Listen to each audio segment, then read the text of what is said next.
پنجاب میں حمزہ شہباز کی حکومت کے خاتمے اور پرویز الہی کے برسر اقتدار آنے کے بعد سے تحریک انصاف والے یہ امید کر رہے تھے کہ وفاقی حکومت عمران خان کے دباؤ میں آ کر جلد الیکشن کا اعلان کر دے گی۔ تاہم 28 جولائی کو اسلام آباد میں حکومتی اتحادی جماعتوں کے اجلاس کے بعد جاری کردہ اعلامیے میں نئے الیکشن کا مطالبہ مسترد کر دیا گیا ہے اور واضح کیا گیا ہے کہ انتخابات 2023 میں ہی ہوں گے اور موجودہ حکومت اپنی آئینی مدت پوری کرے گی۔ اس سے پہلے عمران خان نے مطالبہ کیا تھا کہ موجودہ حکومت ہر محاذ پر ناکامی کے بعد فوری طور پر مستعفی ہو جائے اور نئے الیکشن کا راستہ ہموار کرے۔ ان کا کہنا تھا کہ پاکستان کو اس وقت جو سیاسی اور معاشی بحران درپیش ہیں اس کا حل قبل از وقت پارلیمانی انتخابات ہی ہیں۔ تاہم پی ڈی ایم کی جانب سے عمران خان کے مطالبے کو رد کیے جانے کے بعد اب یہ سوال کیا جا رہا ہے کہ اگر وزیر اعظم شہباز شریف قومی اسمبلی توڑنے سے انکاری ہیں تو پھر عمران ایسا کون سا طریقہ کار اختیار کر سکتے ہیں جس سے حکومت ان کے سامنے گھٹنے ٹیکنے پر مجبور ہو جائے۔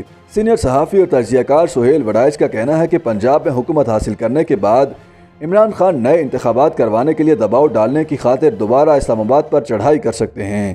ان کا کہنا ہے کہ عمران خان کے پاس خیبر پختونخوا کی حکومت بھی موجود ہے اور اگر وہ اسلام آباد میں بڑا اجتماع کر کے شہر کو جام کر دے تو حکومت شدید مشکلات کا شکار ہو جائے گی۔ دوسری جانب رانا ثناء اللہ خان کا کہنا ہے کہ عمران خان اگر اسلام آباد پر چڑھائی کرنا چاہتے ہیں تو ضرور آئیں، لیکن یہ یاد رکھیں کہ ان کے ساتھ وہی سلوک ہوگا جو 25 مئی کو ہوا تھا۔ رانا ثناء اللہ نے کہا کہ عمران گیدڑ بھبکیاں دینا بند کریں اور جو کرنا چاہتے ہیں کر کے دکھائیں تاکہ جواب میں ان کے 14 طبق روشن کیے جا سکیں۔ دوسری جانب عمران خان اپنی حکومت کے خاتمے کے بعد سے ملک کے مختلف حصوں میں سیاسی جلسے کر چکے ہیں جن میں لوگوں کی بہت بڑی تعداد شرکت کرتی رہی ہے۔ ان جلسوں سے خطاب میں وہ دعویٰ کرتے رہے ہیں کہ شہباز شریف کی حکومت امریکی سربراہی میں ہونے والی ایک سازش کے ذریعے پاکستان پر مسلط کی گئی ہے اور پاکستان کو بچانے کے لیے اس امپورٹڈ حکومت کا فوری خاتمہ ضروری ہے۔ تحریک انصاف کے ترجمان فواز چودھری نے بھی رانا ثناء اللہ خان کو دھمکی دیتے ہوئے کہا کہ اگر وفاقی حکومت نے فوری انتخابات کا اعلان نہ کیا تو پھر مرکز کی حکومت گرانے میں تاخیر نہیں کی جائے گی۔ تاہم سوال یہ ہے کہ اگر شہباز شریف حکومت نئے انتخابات کا اعلان نہیں کرتی تو عمران خان کے پاس حکومت گرانے کا کیا منصوبہ ہے؟ تجزیہ کار کہتے ہیں کہ اگر عمران خان اسلام آباد پر چڑھائی کرتے ہیں اور یہ امید بھی رکھتے ہیں کہ فوجی اسٹیبلشمنٹ ان کی مدد کرے گی تو ایسا ممکن نہیں، کیونکہ فوجی قیادت غیر جانبدار ہو چکی اور وہ کسی سیاسی تنازع میں الجھ کر اپنی ساکھ مزید خراب کرنے کا رسک نہیں لے گی۔ عمران خان کے مطالبے پر گفتگو کرتے ہوئے سینئر صحافی عاصم نصیر کا کہنا ہے کہ ملک کی موجودہ ابتر معاشی صورتحال فوری الیکشن کی اجازت نہیں دیتی کیونکہ اس سے فائدے کی بجائے نقصان ہو جائے گا۔ ان کا کہنا تھا کہ اگر موجودہ حکومت کو ختم کیا جاتا ہے تو نہ تو IMF پاکستان کو قرضے کی اگلی قسط دے گا اور نہ ہی سعودی عرب پاکستان کو وعدے کے مطابق ادھار تیل دے گا۔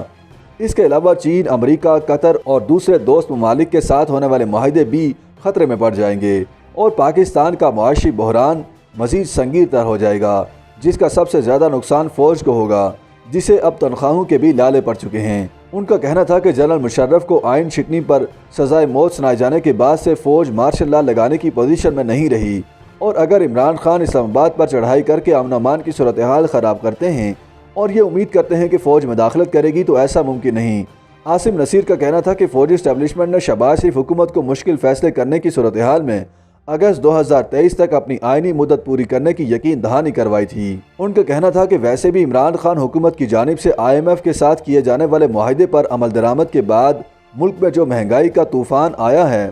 اس کے بعد الیکشن میں جانا سیاسی خودکشی کے مترادف ہوگا، لہٰذا حکومت کسی بھی صورت فوری الیکشن کی طرف نہیں جائے گی، چاہے اس پر کتنا ہی دباؤ کیوں نہ ڈالا جائے۔ YouTube پر گوگلی نیوز دیکھنے کے لیے youtube.com کی سرچ بار میں googly news T V type کریں۔ گوگلی نیوز کے پیج پر سرخ رنگ کے سبسکرپشن والے بٹن پر کلک کرنا نہ بھولیے۔ YouTube پیج پر اپلوڈ ہونے والی ویڈیوز سے باخبر رہنے کے لیے بیل آئیکن پر کلک کیجیے۔ آپ کو ہر نئی ویڈیو کے بارے میں نوٹیفیکیشن موصول ہو جائے گا۔